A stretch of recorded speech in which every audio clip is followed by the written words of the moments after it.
What's up, Jets fans? Welcome to the latest edition of Jets Latest, where you get the latest on the Jets, Jets. I'm your host, the spitting statistician Dane Martinez, and today I want to look at a new candidate for defensive coordinator. Remember, we are in the offseason. There's going to be plenty of talk about free agency, the draft, and all of that. But after we've moved on from Steve Wilks in season, defensive coordinator is going to be a big topic. And with all of the topics in the offseason, make sure you stick with us here on Jets Latest, okay? Click on that link to subscribe, become a Jets Latest insider. Thank you to the over 2,600 of you who have already and watch these videos, like these videos, engage in the comments. I love the community we are building here. But defensive coordinator is going to be a big topic and something that I think we need to get right, because it looked like blunt guts trash at the end of the season. I told you about Raheem Morris, who I think is an interesting candidate, but he may be a head coaching candidate elsewhere in the NFL. One name to watch,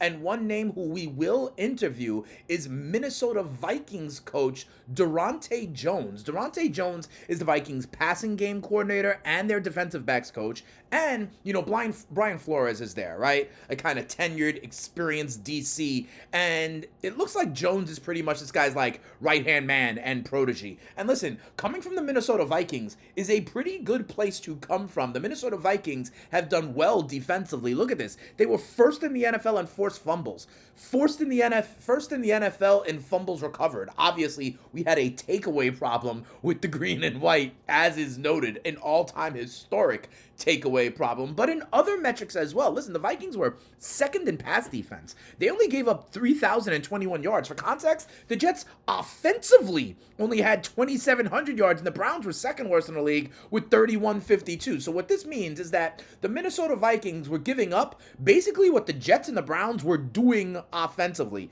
That looks pretty good. The Minnesota Vikings only allowed 15 passing touchdowns. Guess what? The Jets only had 15 passing touchdowns. That would be if our defense basically turned opponents into looking like the Jets passing offense. I will sign up for that. And similarly, they were best in first downs allowed. They gave up only 137 first downs via the passing game. The Jets only had 137 first downs offensively via the pass. Again, this Vikings defense made opponents look like the Jets passing offense, and similarly in adjusted sack rate. Okay, so Jones has been in Minnesota. He also was the defensive coordinator at LSU for a time when the team was a top 30 defense in terms of points per game. So clearly he has some skill.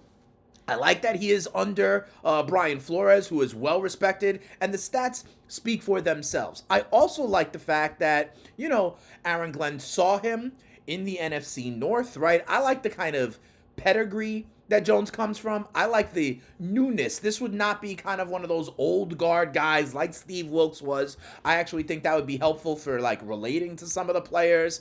And quite frankly, I think that his age, his newness, and the pedigree protege tree that he is coming from, Minnesota Flores, really does look good. So keep an eye on this name, Donte Jones, when it comes to defensive coordinator position. And one thing I'll say about whether it's Jones, whether it's, like I said, Raheem Morris, or anybody else, they're going to have decent interior linemen to work with. I know for a while it's been like, oh, besides Quentin Williams, the Jets had nobody on the interior line and they couldn't stop the run. Well, listen, there were two interior defensive linemen for the Jets this year that I actually thought played pretty well, and I want to talk about them now. The first is Jawan Briggs. I mean, Jawan Briggs was a great find from Darren Muji. We acquired him from the Cleveland Browns, and look, he finished as PFF's fourth highest pass rusher among all the interior defensive linemen in the NFL. He had top 20 pressures, was in the top 20 in pressures, even though he didn't play as many snaps as anybody else in the top 20. So his kind of win rate was really high. His pressure rate, 13.4, second in the NFL, third in win rate. The only player to finish in the top 5 in all these categories, along with PFF grade, was Jeffrey Simmons. That is a Pro Bowl, all-pro level interior defensive lineman when it comes to pass rushing, okay? And Briggs, among all interior defensive linemen, was 17th in terms of his PFF grade, and he is still young. He's only in his mid-20s. This was a great find, and someone who I think the new defensive coordinator is going to have kind of as a nice, piece of clay to mold. I'm not saying he's going to be Quinnen Williams, right? But this is a good defensive lineman that we have found and that we are working with, and I think the ceiling is even higher. Shout out to Jawan Briggs, who played very, very well from us, and like I said, was rated as the 17th best interior defensive lineman in the entire league. The other interior defensive lineman that we have is a former Viking, so maybe Donte knows him well. It's Harrison Phillips. And Harrison Phillips also finished overall as 24th among interior defensive linemen in PFF grading. So we had two of the top 24 interior defensive lining, finishing at number 17 for Briggs, number 24 for Phillips. So these are two, above average defensive linemen. And when Briggs, his strength was pass rushing from the interior, Harrison Phillips, I think, has other strengths, most notably in the run game and in the kind of veteran leadership. Harrison Phillips, I think, was another good trade piece from Darren Muji, and he finishes as, in PFF terms, the 6th best run defender. He ranked top 10 in run stops, only missed 3 tackles all season. And like I said, not only did he finish inside the top 25, he and Briggs finished inside the top 25, but like his veteran presence, I think, was really important. Harrison Phillips won, I talked about it last week, won the Dennis Byrd Award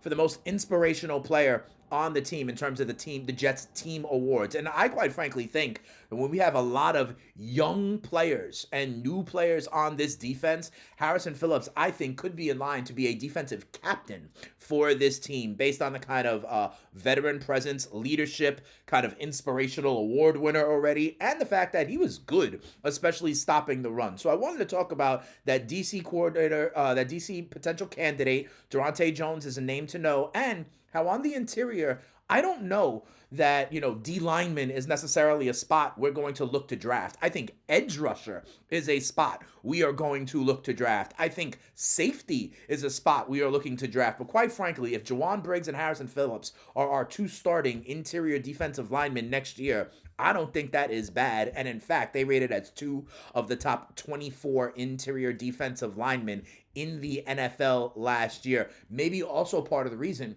why we were okay moving on from Quinnen Williams. So that'll do it for this episode of Jets Latest. Keep an eye out on Donte and other defensive coordinator candidates that we interview throughout the week and in the coming weeks. I will be here to talk about that. I'll be here to talk about free agency on the horizon, our draft capital on the horizon, scouting some players, what our approach might be. Remember, I have said that I don't necessarily think we're getting a quarterback. And then all of a sudden, starting last week, especially after Dante Moore didn't have such a great semifinals, everyone I see on social media now, more and more people are starting to come around to what I have been saying on team building in terms of the veteran bridge quarterback in 2026. But we shall see. And remember, as always, watch these videos, like these videos, engage in the comments. And to that point, let's see what some of you Jets latest regulars have to say. George Alston, 1933, says, Dane, your take is spot on. We can hold off on a quarterback. It's time to build this team up after the wrecking ball does its work.